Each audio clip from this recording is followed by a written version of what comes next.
Okay, so I was looking through the docs attached to this agenda item. I found many interesting protocols, roles, and responsibilities that the board seems to be ignoring. For example, the docs indicate that the trustees should be an example of professionalism, to be dignified, treat everyone with dignity and respect, operate openly with trust and integrity, govern with civility, respecting differences of perspectives from parents and community members, just to name a few. Now I'd like to list several examples of how at least 3 of you have failed in your responsibilities.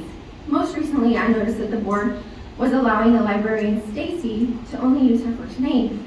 I emailed Ms. Espinoza to question why they were allowing this, when they have not allowed other members of the community to do the same previously. She stated that members of the public are not required to give their names as a condition of speaking. Yet, as one example, on April 18th, Ms. Jamerson demanded that a parent give their last name and interrupted them to do so. Ms. Espinoza did not stop Ms. Jamerson.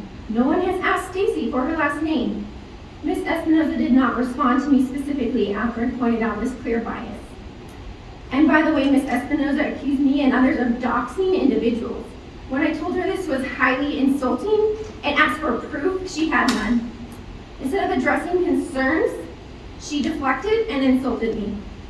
There are several examples of bias, unprofessionalism, lack of respect, and more at the board meetings. In June, Ms. Jamerson and Ms. Espinoza showed their clear approval and agreement with individuals who called us bigots and more. Just because we were concerned about porn in our schools.